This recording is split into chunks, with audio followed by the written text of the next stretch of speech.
Olá, seja muito bem-vindo a esse programa plenário do canal do YouTube da Câmara de Vereadores de Pomerode, sempre abordando um tema relevante e polêmico que passa pela comunidade ou então que é tratado aqui na Câmara de Vereadores.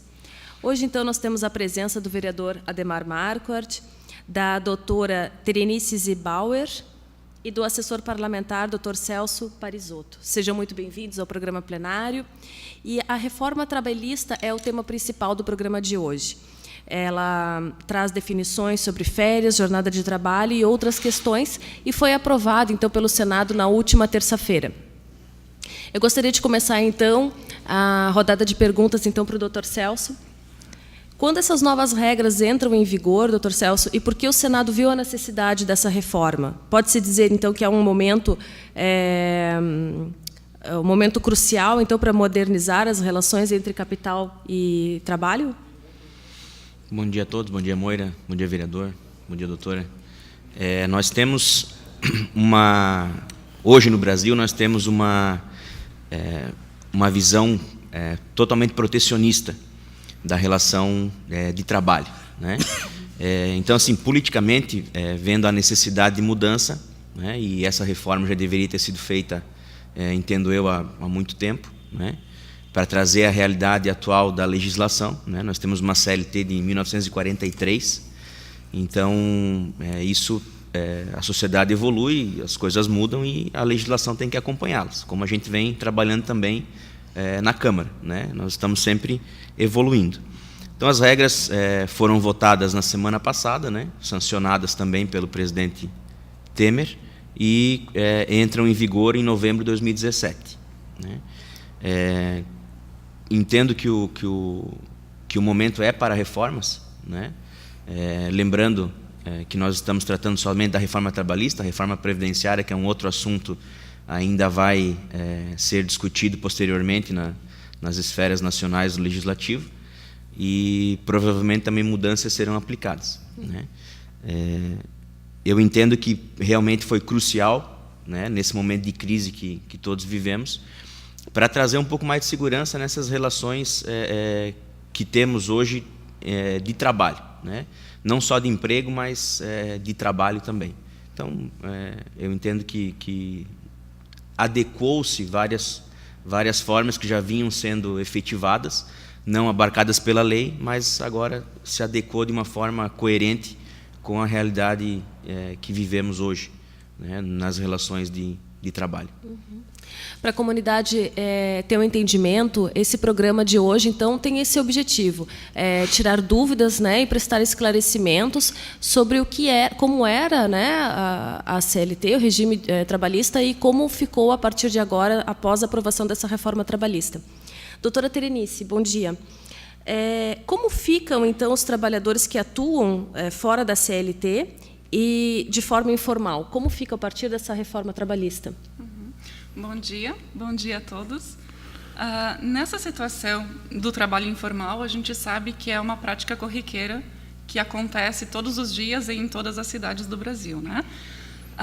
Realmente existe essa complicação, e a reforma trabalhista ela justamente vem nesse intuito de tirar essa situação do limbo jurídico, né? Das práticas que ocorriam, mas que não tinha essa previsão legal. Uhum. Acontece, uma das previsões da reforma trabalhista é realmente, então, esse trabalho intermitente, a previsão desse trabalho intermitente, que é uma nova forma de contratação dos funcionários que muitas vezes exerciam o trabalho como o conhecido bico, né? Uhum. Então, o trabalhador prestava um trabalho nos finais de semana ou em determinadas épocas do ano, por exemplo.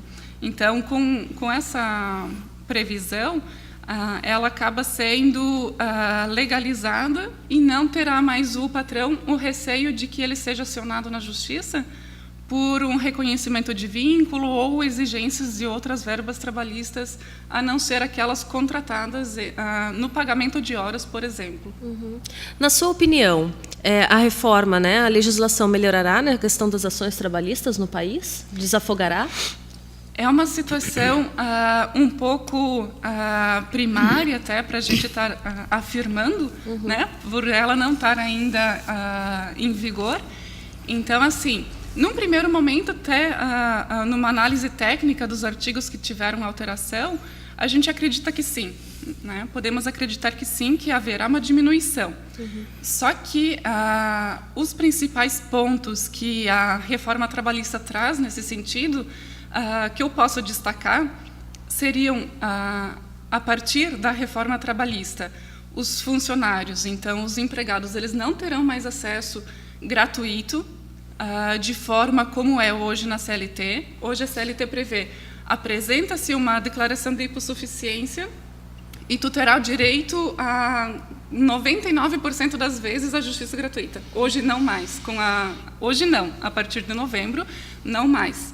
Vai ser requisito, então, para a concessão da justiça gratuita, a apresentação, pelo menos, de um comprovante de rendimento. Vai ser estipulado um valor, se for adequado naquele valor, vai ter o benefício ou não. Outro ponto que a reforma alterou foi justamente o pagamento de honorários periciais. Então, quando o empregador for fazer um pedido de perícia, se ele tiver esse pedido negado, por não ter o direito a uma verba de insalubridade, por exemplo, ele terá que fazer o pagamento dos honorários periciais, o que hoje a CLT não prevê, tá? Mesmo ele sendo beneficiário da justiça gratuita. E outro ponto que eu acredito ser importante, que diminuirá as ações, também é a previsão do pagamento de honorários do advogado de sucumbência. Então, assim, eu acredito que são 3 pontos que o empregado, antes de entrar com uma ação, vai repensar, porque vai onerar também, caso ele não tenha o direito. E também o principal objetivo da reforma trabalhista é tentar fazer o acordo prevalecer a lei. Então, tem essa previsão de que tem essa relação melhor entre o empregado e o empregador e que o Estado não precisa interferir. Entendi. Então, acredito que sim. Moira, eu gostaria só de colocar que esse é um ponto que, através de uma pesquisa que eu fiz e através das redes até sociais, nós tínhamos por dia 11 mil ações trabalhistas que entravam todo dia, em média, 11 mil ações. Essa é a questão da facilidade do empregado acionar. Os bons sempre pagam pelos maus, é lógico, a gente não pode generalizar, mas tinha empregado que já ia com a intenção de arrumar um emprego, ficava alguns meses e já procurava dentro do dia a dia algum probleminha, alguma coisa que tivesse irregular, para que ele acionasse a justiça, como ela praticamente 99% era gratuita, ou seja, o empregado acusava lá o patrão de alguma irregularidade, se ganhava, se não perdia, também não perdia. Então ficava muito fácil, né, no meu entender, do dia a dia que acontecia, né?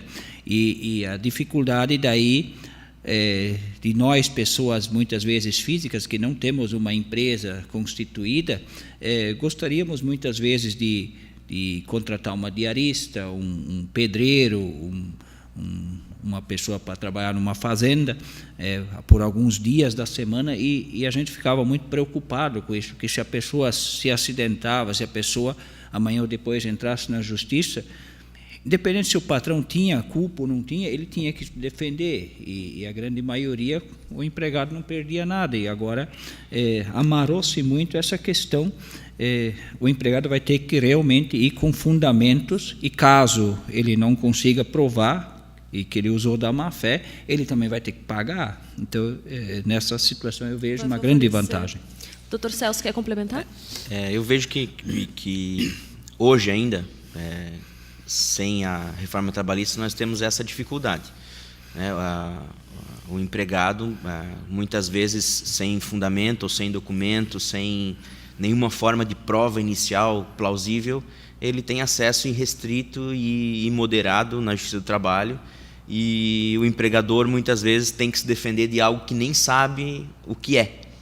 Né? Então, essa responsabilização, eu vejo mais como uma forma de responsabilidade, tanto do empregado, ou daquele que foi contratado, ou eventualmente não o foi e está requerendo alguma coisa, tanto da assistência que ele vai ter, até pelo sindicato da categoria, que hoje é quem detém o maior número de ações trabalhistas, né?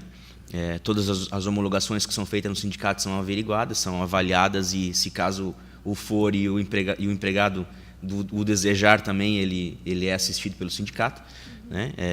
Então, o grande possibilitador dessas ações é o sindicato, e eu acho que vai continuar sendo, independente da responsabilização em honorários ou em custas, justiça gratuita.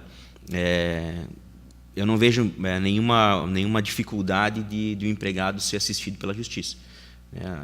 Vai continuar sendo ampla essa possibilidade, com a responsabilização pelos seus atos, né? Nada mais natural e nada mais coerente com a sociedade que temos hoje, né? Cada ação gera uma reação e ele vai ser responsabilizado. Muitas vezes não o era, né? E aí a empresa tinha os custos com honorários do advogado da empresa para fazer a defesa, para ir em audiência, para, enfim, e chega numa sentença e não há o vínculo, ou não é aquilo que realmente foi relatado, e isso é custo, né? Então isso, creio eu, que equiparou um pouco as partes aí nesse sentido, né? Nós não temos hoje uma hipossuficiência tão acentuada, né? Quando a gente trata de hipossuficiência, é aquela incapacidade, não só pobreza, né? Não só insuficiência de recursos, mas a falta de capacidade técnica, né? Como eu disse, o empregado, em 99,9% das ações, ele é assistido por um profissional. Então, tem-se a possibilidade de entrar postulando pessoalmente, mas isso não é regra, né? Então, hoje ele é assistido por um técnico, por um advogado, por um sindicato, pela advocacia do sindicato, enfim. Então, hoje essa hipossuficiência, essa diferença entre as partes é muito menor do que era em 1940, 50, 60. Então, nós temos que adequar essa legislação para que todos sejam tratados de igual forma. Coisa que o empregado, o empregador, pela força da CLT antiga, não vinha mais sendo operado dessa forma. Tá certo. Voltando então ao que pode, os direitos como eram, né, e como ficaram agora após a reforma trabalhista. Doutora Terenice, o que muda nas férias do empregado após essa reforma? Sim. Nas férias, a única mudança que teve foi a possibilidade de fazer o fracionamento, né?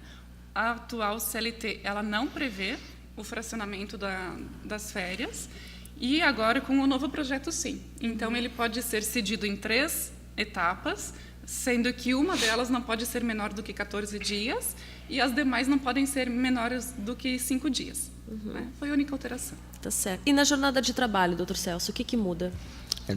Na verdade, só complementando quanto às férias, então, mais um direito que não foi modificado e sim foi flexibilizado. Na jornada de trabalho também, né? Não tem-se nenhuma retirada de direitos, e sim a possibilidade de flexibilização, né? Então, hoje eu tenho, pela CLT de hoje, 8 horas diárias, né? Com a possibilidade de prorrogação de 2 horas extras por dia, né? E com a mudança, o empregado poderá, não é que deverá, né? Poderá estender essa jornada por até 12 horas. Né? O acordo ficou maior entre o empregado e o empregador, né? O que se teve foi uma flexibilização das possibilidades de contratação. Né? Então, hoje ele vai poder trabalhar 12 horas, a chamada escala 12-36, que não é novidade para ninguém, né? Já em algumas situações ela já é empregada. Né? Então, se ele trabalhar 12 horas, 36 horas ele vai folgar. Né? Outra possibilidade é a minoração do intrajornada, que é aquela 1 hora que você tem de descanso, ou de almoço, ou de, né? Na nossa região, corriqueiramente, já se opera dessa forma. Em empresas que têm 3 turnos, nós temos essa prática, né? Constante, né? Até por se adequar os turnos em horários, e porque normalmente o empregado quer sair meia hora mais cedo. Então, para os empregadores, eu atuei muito tempo nessa área, a proposta vinha dos empregados, mas ela tinha que passar pelo sindicato, pelo Ministério do Trabalho. A empresa tinha que cumprir com vários requisitos, e aí vem refeitório, vem nutricionista, vem uma série de outros requisitos para poder, na época, né, para se poder ter essa minoração dessa interjornada. Lembrando que não é a CLT que dá essa possibilidade, e sim era uma prática, muitas vezes até constantes em convenção coletiva, em acordo coletivo de trabalho, e o sindicato homologava, dava o carimbo, aceitava essa diminuição desse intervalo. O Ministério do Trabalho expedia lá uma portaria dizendo que aquela empresa estava apta a ter essa redução, né? E por muitas vezes, mesmo assim, mesmo se tendo todo esse aparato, o empregado acionava judicialmente a empresa e ganhava aquela meia hora. Sendo que nesse caso concreto, normalmente a proposta vem do empregado, o sindicato da categoria aceita, o Ministério do Trabalho expede lá a portaria e mesmo assim o juiz condena.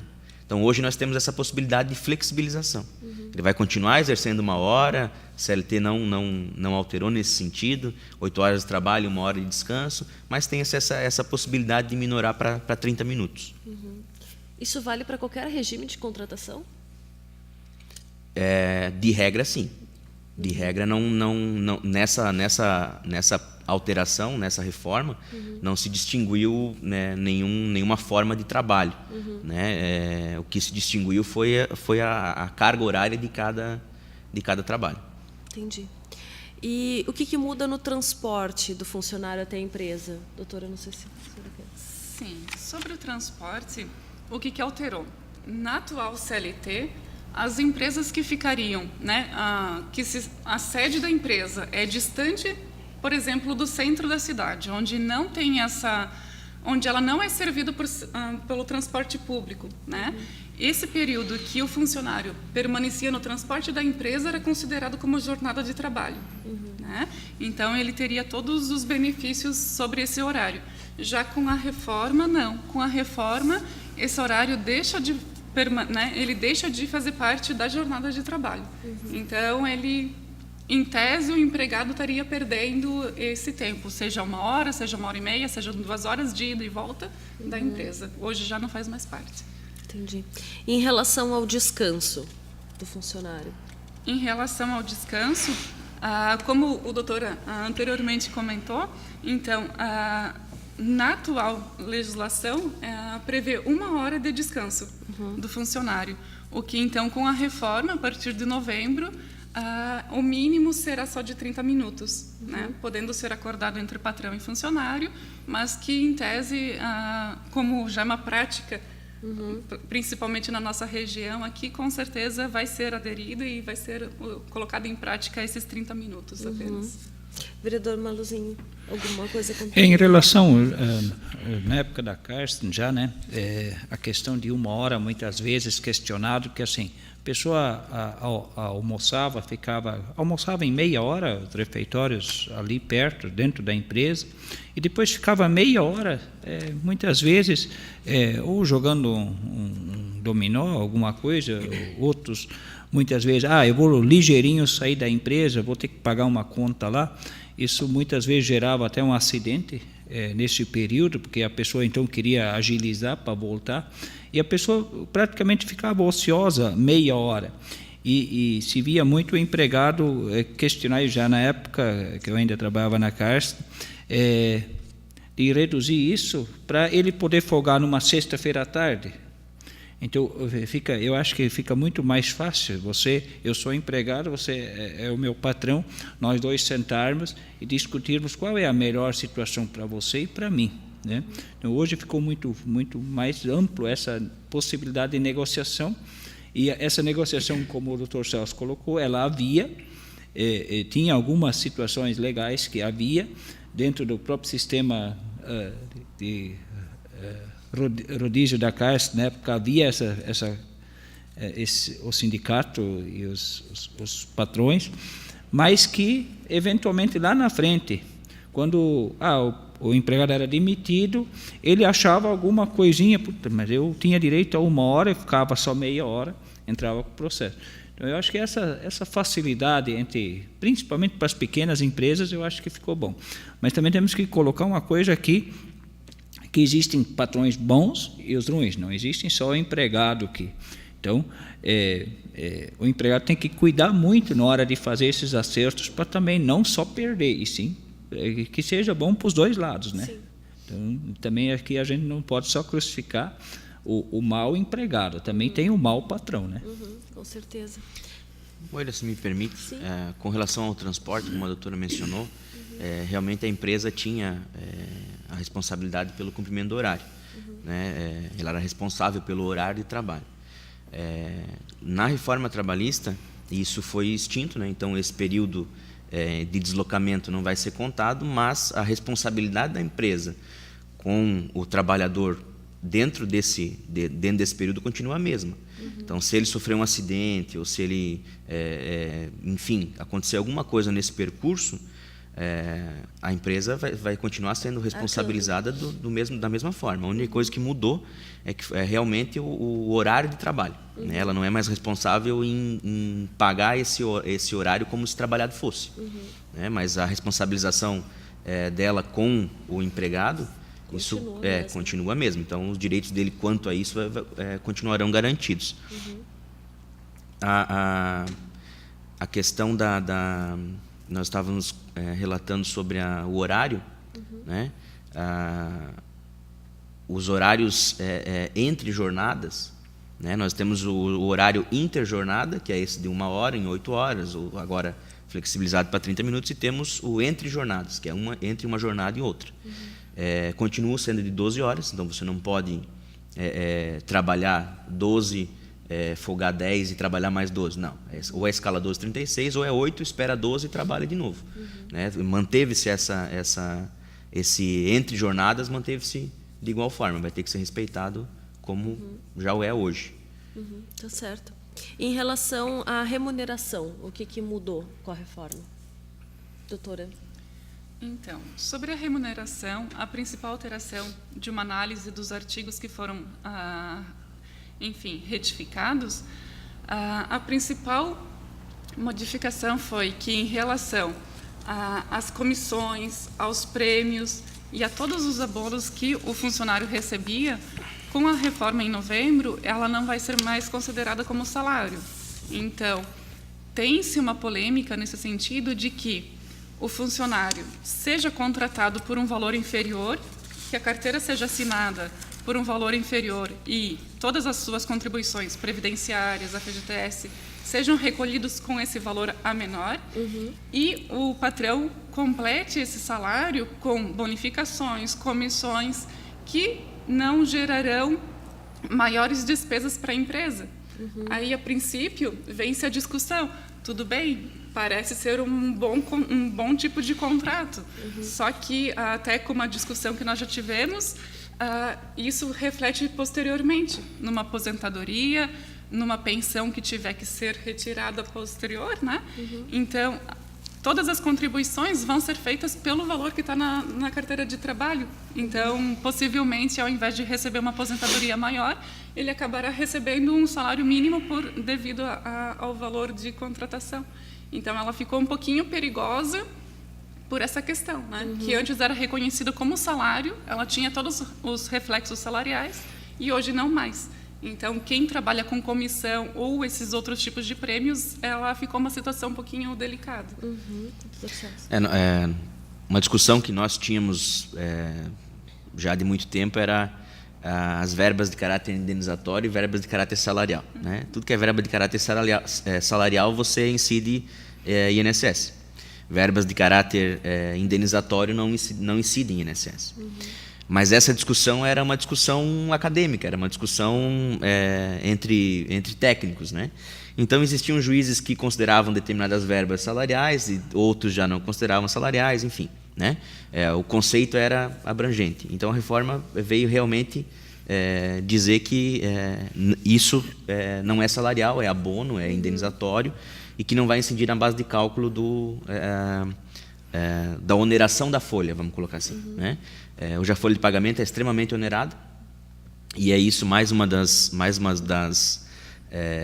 das coisas boas que aconteceram para a empresa, né? A desoneração dessa folha em relação a essas verbas, né? INSS e demais encargos ali que eles têm. Mas para o empregado, isso realmente é temerário, né? Hoje você, numa idade produtiva, quanto mais você ganhar, melhor, né?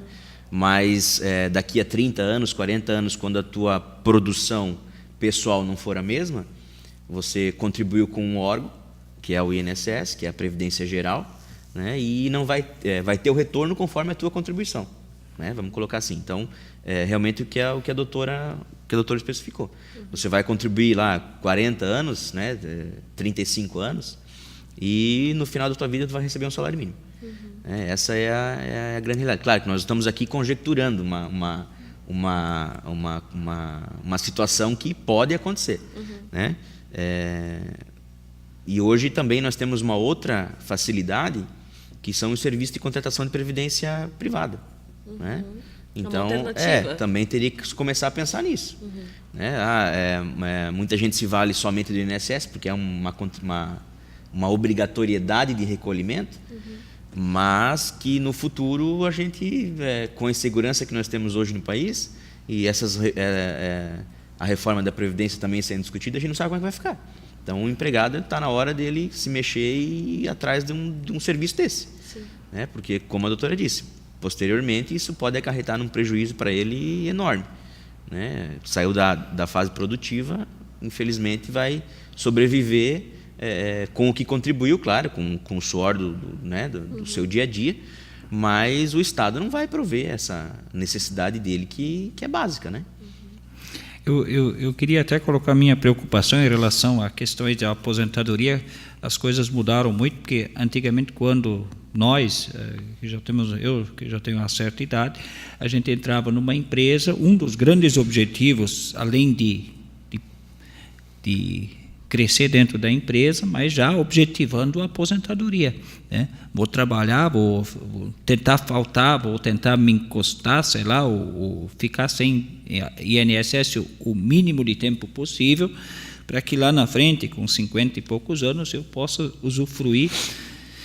Pois eu acredito que quando a pessoa chega nos 60 anos, ela começa a precisar muito dessa aposentadoria, desse dinheiro extra, né? Porque é aí que começam os problemas da doença, da questão. E hoje eu vejo que a população ela está mais preocupada no dia de amanhã do que daqui a 10, 15 anos. Então, é uma preocupação que os jovens, na minha opinião, não estão tendo em relação com a mudança das questões também da previdência, das questões da aposentadoria. Eu nunca vou chegar lá. Na realidade, os cálculos, ontem à noite até fiz alguns cálculos, assim, mudou sim, mas quem tem carteira assinada por 30 anos e tem 50 anos de idade, continua se aposentando da mesma forma. Mudou os cálculos, ficou um pouco mais difícil, lógico. Também não tem como as pessoas se aposentar lá com 35, 40 anos, como antigamente se fazia, né? Então, mas eu vejo essa preocupação das pessoas realmente não estarem mais preocupadas com o futuro delas quando elas chegarem numa idade que não são mais tão produtivas, né?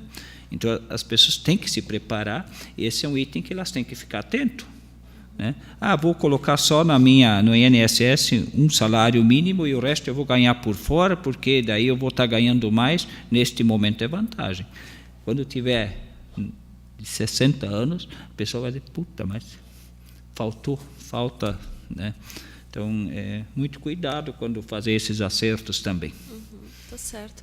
Em relação às mulheres grávidas ou lactantes, como é que fica a função dos direitos delas depois da reforma?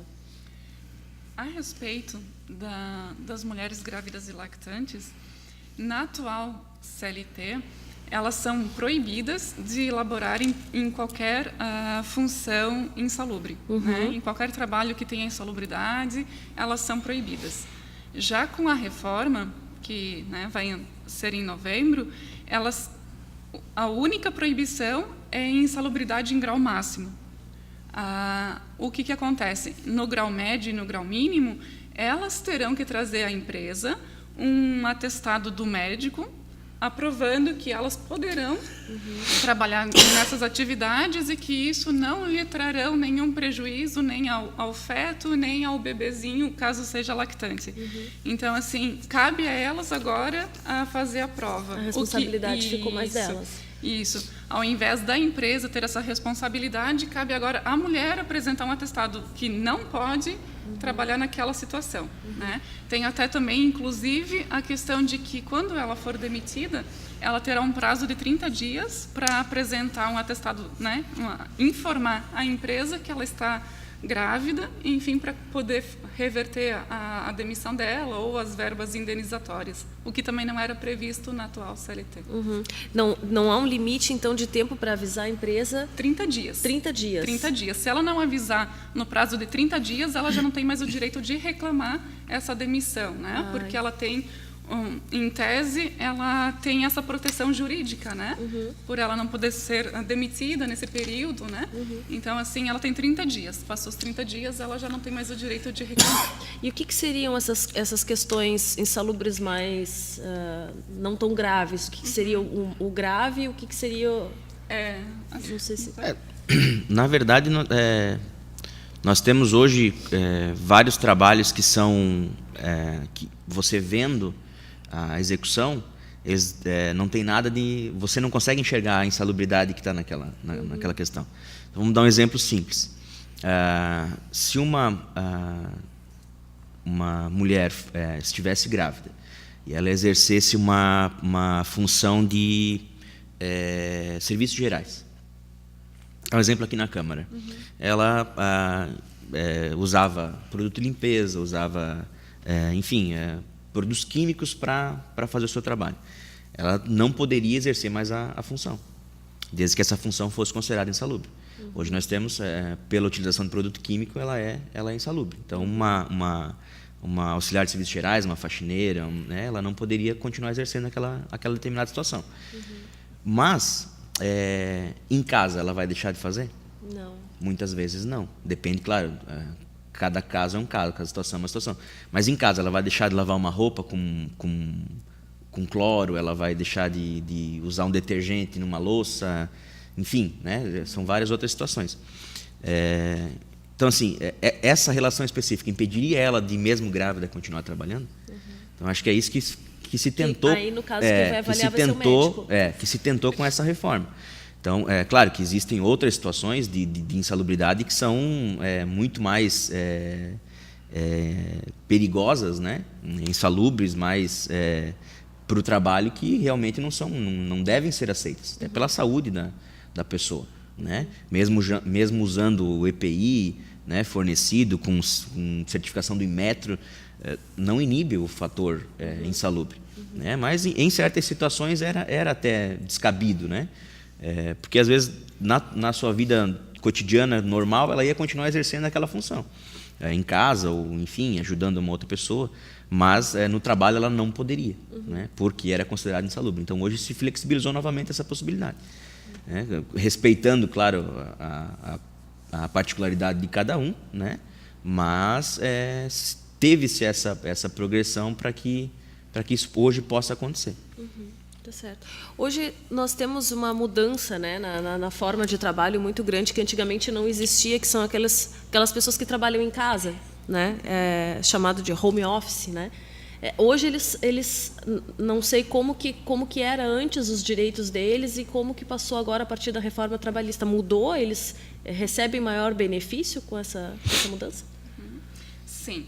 Anteriormente da reforma, eles eram considerados apenas como autônomos. Né? Quem trabalhava em casa era autônomo. Hoje, com a reforma trata eles como, esses funcionários, agora esses empregados, como um serviço telepresencial, né? Um teletrabalho, melhor dizendo. Então, a partir de novembro, eles terão direito, sim, de carteira assinada, vão ter direito a salário, eles vão ser subordinados, então eles vão ter que cumprir carga horária, vão ter que cumprir ou carga horária ou meta de trabalho. Né? Então, eles vão ter essa subordinação e vão ser tratados como empregados. A única questão que está gerando um pouco de polêmica, até pela insegurança também de nunca ter havido esse tipo de contrato, é justamente eles não terem o direito de horas extras. Então, o empregador pode pedir para o empregado trabalhar 10 horas por dia e ele não vai ter direito ao horário a hora extra. Então, assim, ele vai ter essa forma de controle, né? Pela internet, por meio de login internet. Tem várias formas de você conseguir controlar hoje um funcionário, se ele está cumprindo ou não o horário. Então, assim, e ele não vai ter direito a reclamar horas extras, que era um dos principais motivos dessa insegurança, né? E também no contrato vai ser estipulado quem vai pagar a energia elétrica, quem vai pagar a conta telefônica, se os aparelhos, o notebook, o computador será da empresa ou do empregado. Isso vai ser tudo por acordo. Né? Entendi. Na realidade, vai ser melhor, funcionará melhor pela demanda, pelo trabalho dele, do que o acordo. Acho que vai favorecer pela quantidade, pelo que ele produziu e não pelas horas de trabalho dele. Acho que vai ser mais fácil um acordo nesse sentido, né? Sim, provavelmente. Provavelmente por ser um acordo entre o funcionário e o empregado, o empregado e o empregador. Geralmente vai ser nesse sentido de produção e talvez não horário. É isso. E em relação agora à contribuição sindical, né, que também é um tema polêmico nessa reforma trabalhista, né? Como que ficou a contribuição sindical após a reforma? Sim, após a reforma, a contribuição sindical vai deixar de ser obrigatória e vai ser opcional. Anteriormente era obrigatória, né? Anteriormente era obrigatória e correspondia a um dia de trabalho do funcionário. Então, a partir de novembro, ela vai ser opcional. Não vai ser mais feita a dedução automática do pagamento do funcionário.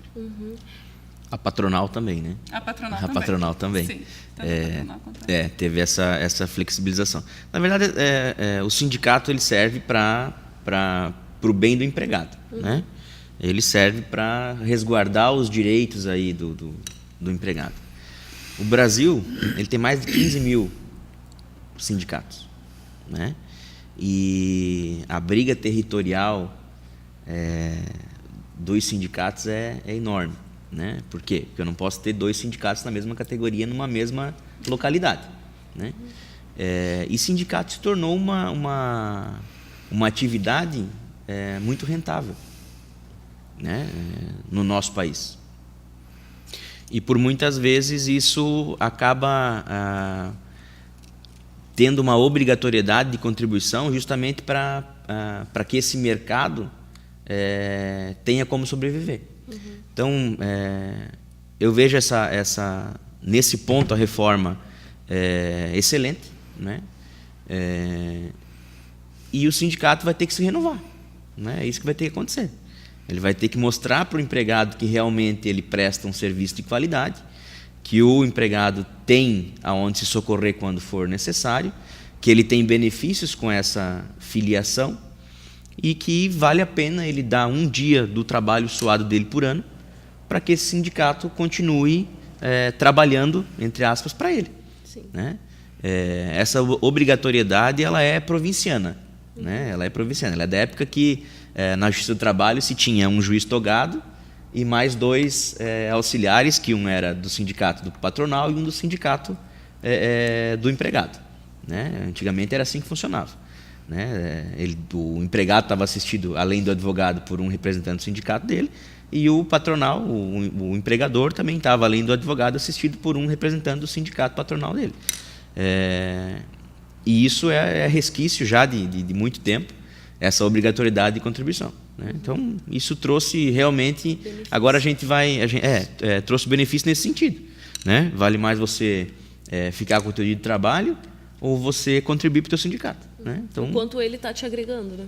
Justamente, né? Hoje a gente vê aí muitos sindicatos agindo de forma que não cabe a eles, né? Defendendo movimentos sociais e não a categoria, defendendo o governo,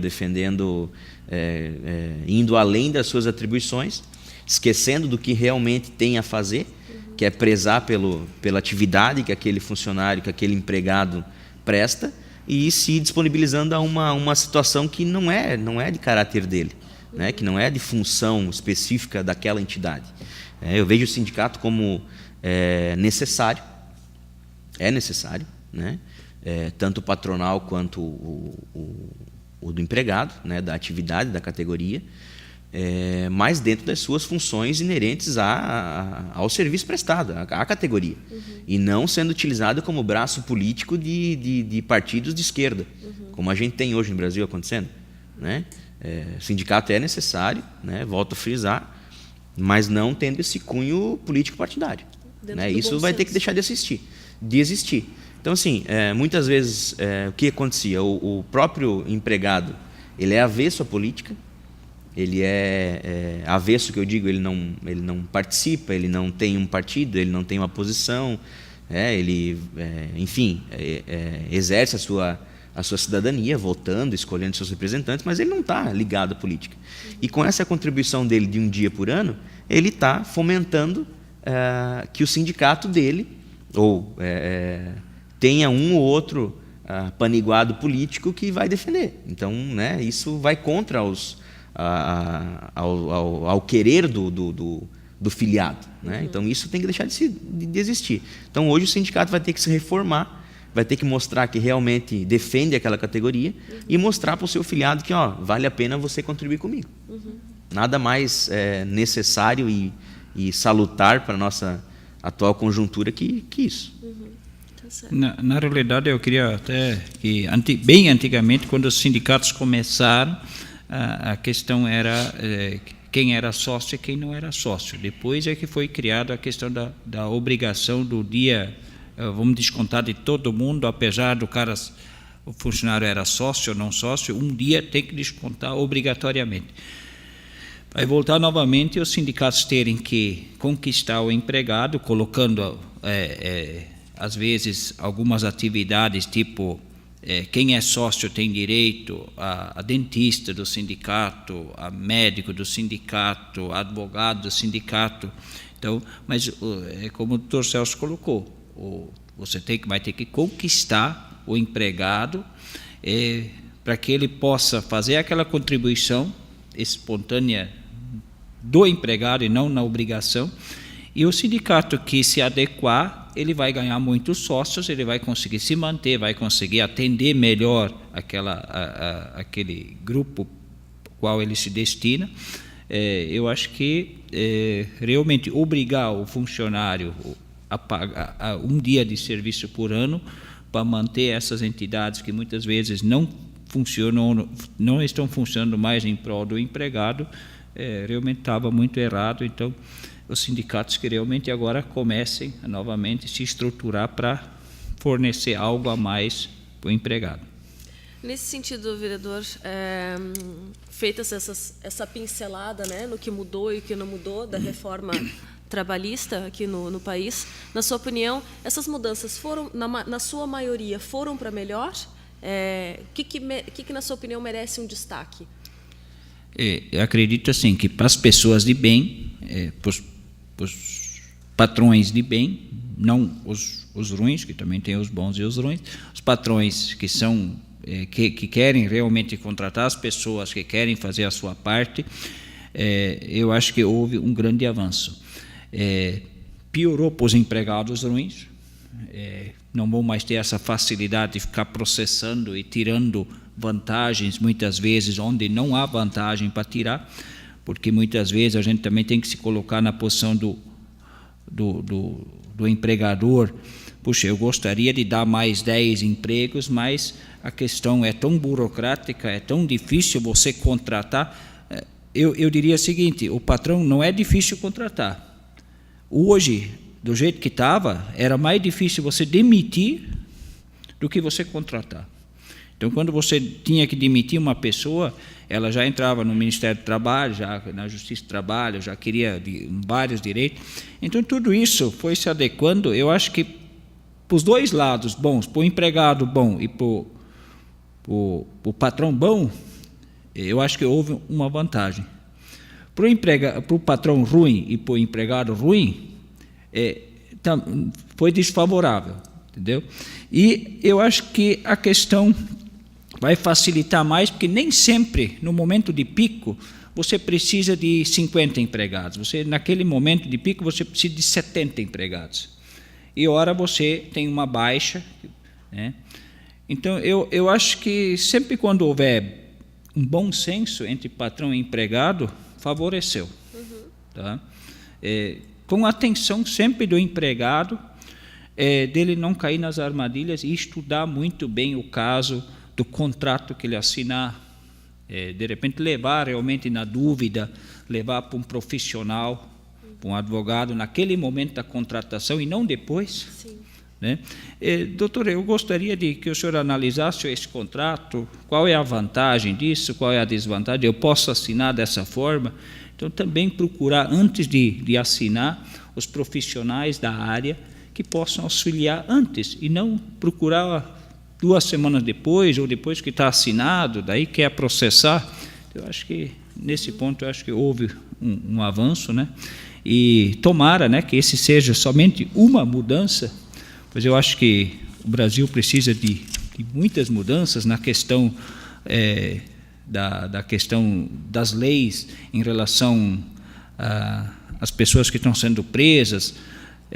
Precisa de uma enorme revolução realmente das nossas leis, né? Então eu acho que esse vai ser o primeiro passo, né? A mudança também das leis políticas, né? Do sistema político. Então eu acho que o Brasil tem que caminhar realmente para essas mudanças. Isso aqui é um primeiro passo, né? E graças a Deus foi dado. Obrigado. Certo.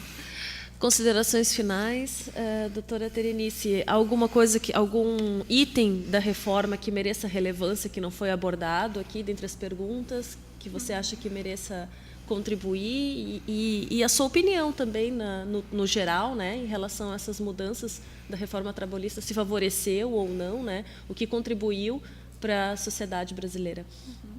Assim, os pontos de alteração foram muitos, então nós ficaríamos aqui por algumas horas comentando. Então, o que a gente fez? A gente tentou buscar os que talvez trariam mais discussão, os que estão trazendo mais dúvidas para a população de Pomerode.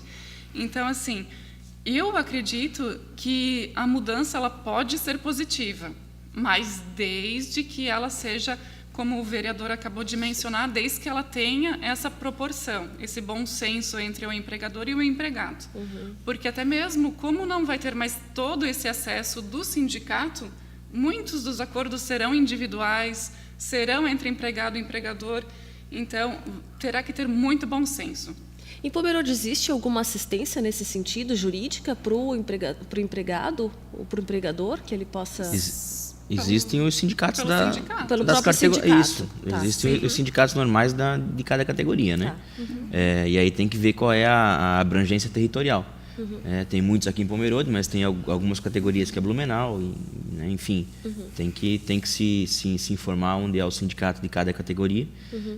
Quando se fala em categoria atividade profissional, né? Então, se o cara é garçom, se o cara é têxtil, comerciário, então cada um tem um sindicato voltado para aquela atividade, para aquela categoria profissional. Né?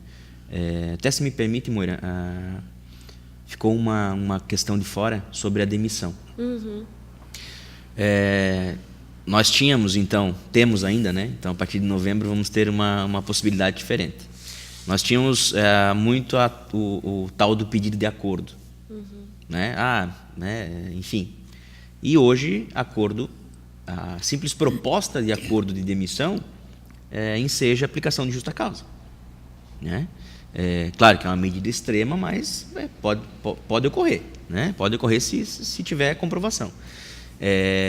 Além de ser considerado crime contra a ordem econômica. Por quê? Você vai estar fazendo um acordo, o cara vai estar sacando o FGTS, vai ter a multa de 40%, muitas vezes devolve-se a multa, né? Enfim, é um acordo meio truculento, vamos colocar assim, né? E essa reforma ela trouxe uma possibilidade, na verdade, trouxe essa grande prática mesmo que equivocada, mesmo que ilegal, errônea, enfim, fica a critério de cada um, né? Ela trouxe para dentro da legislação. Então, quando houver comum acordo entre o empregado e o empregador, vai poder haver esse acordo de demissão, coisa que hoje ainda não é possível, né? Só que as verbas trabalhistas que ele teria direito, elas vão ser fracionadas pela metade, né? Então, se ele tinha lá 40% de multa do FGTS, ele vai receber 20%. Se ele tinha 30 dias de aviso prévio, ele vai receber 15%. E assim por diante, né? Então, trouxe mais essa possibilidade de se ter essa composição, né? Mas cada um abrindo mão de um pouco do que é o acordo, né? Tirando essa prática, vamos colocar assim, corriqueira, não corriqueira muitas vezes de acontecer, mas corriqueira na vontade das partes, e não se tinha a possibilidade, ou você demitia ou você era demitido, né? Ou você era mandado embora sem justa causa, ou com justa causa, e acabava, né? Não tinha, ou pedia demissão, né? Eram as duas possibilidades. Hoje não, hoje você tem essa possibilidade de composição. Então isso acho que veio para beneficiar muita... até porque hoje, se você não está contente, ou você pede demissão, você é mandado embora. Então tem a possibilidade do acordo, desde que as partes estejam devidamente acordadas ali, né? Tá certo. Só queria que a pior situação como empregador ou até como um supervisor da área que eu trabalhava era quando você você tem um empregado que não quer mais trabalhar naquela empresa, que ele precisa daquele dinheiro para de repente investir em alguma outra coisa, mas essa pessoa diz assim: mas eu vou provocar até eles me mandar embora. Era uma situação de meses de desgaste muito grande. Não, mas vamos fazer um acordo, né? Aí ficava aquela situação, mas se fizer um acordo e amanhã mesmo, ele não querendo devolver os 40%, entrava na justiça, ainda, né, ferava. Então se fazia isso com muito receio, né? Muito receio, e dentro da produção é uma situação muito complicada. Imagine a gente estar querendo trabalhar num lugar, não quer mais trabalhar, precisa daquele dinheiro para de repente pagar um acidente de carro, alguma coisa, você precisa, e você não conseguia fazer, e daí vinha aquele negócio de faltava um dia, sacaneava, né? E eu acho que isso veio em boa hora. Eu acho que esse acordo de sentar com o patrão e dizer: patrão, eu estou com os problemas, eu preciso sair, né? Eu acho que ficou de bom tamanho, ficou muito melhor essa situação agora. Tá certo. Só para complementar também, nessa questão da rescisão de contrato, não vai mais ter a necessidade da homologação pelo sindicato. Então, é mais um dos critérios que o sindicato deixa de participar, mais um dos atos que ele deixa de participar. Então, o que acontece? Pode ser feito entre as partes, entre o empregador e o empregado e seus advogados, e ainda tem a possibilidade de, então, eles levarem esse acordo, esse contrato de rescisão para a vara do trabalho, para o juiz homologar, que é uma nova previsão que a CLT atual ela não prevê essa homologação judicial, né? Então, é uma nova previsão que também vem a beneficiar, né? Com todo aquele receio de não ter aquela pressão do empregador, né, sobre o empregado, mas é uma das possibilidades de se resolver de uma forma mais rápida, mais célere, né? Que muitas das reclamações ainda viam pela demora da homologação pelo sindicato, né? Porque tudo depende da homologação do sindicato para o empregado ter acesso ao FGTS, a ter o seguro-desemprego. Então, assim, por essa facilidade de fazer o acordo entre o empregado e o empregador, também facilita na hora da rescisão do contrato. Lembrando que essa possibilidade de negociação na demissão ali retira o direito de seguro-desemprego. Tá? Por quê? Porque se você está fazendo um acordo e você está saindo livre e espontânea vontade, quer dizer que você não precisa de auxílio. Claro. Né? E nada mais natural do que se tirar essa possibilidade. Você só vai poder ter direito ao seguro-desemprego se você for demitido sem justa causa. Isso continua de igual forma. Tá certo, então. Vamos para as nossas considerações finais. Vereador Ademar, gostaria de fazer alguma colocação? É só agradecer o convite por sempre estar participando desse programa magnífico. Agradecer à doutora pelas explicações, Terenice, doutor Celso, e me disponho sempre a participar com esses assuntos aí que vêm à tona, que a gente muitas vezes é muito interessante, que as dúvidas vão aparecendo, com certeza, né? Mas eu acho que aqui já foi dado um bom início de pontos de esclarecimento, né?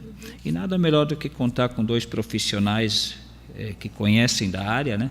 Então a gente fica grato aí pela Câmara e por esse programa. Obrigado muito. Tá certo. Então, diante dessa breve pincelada sobre a reforma, né? Alguma colocação especial, suas considerações finais, né? O que você vê de positivo nessa mudança? Bom, mesmo agradecer também o convite, me colocando à disposição, até pela possibilidade ainda de alterações por medidas provisórias, que é a promessa do governo, né? Então, ainda não sabemos se são essas as disposições que ficarão para novembro. A princípio, eu vejo com muita cautela. Né? Eu vejo ainda por esse lado do funcionário, não, logicamente, ele não poder permanecer naquela segurança de que a lei é completamente a favor a ele. Mas eu ainda tenho um pouco de insegurança no trato do empregado com o empregador. Mas aí é só a prática e no dia a dia, né? dia e depois com as outras decisões dos tribunais superiores para a gente conseguir estipular um caminho.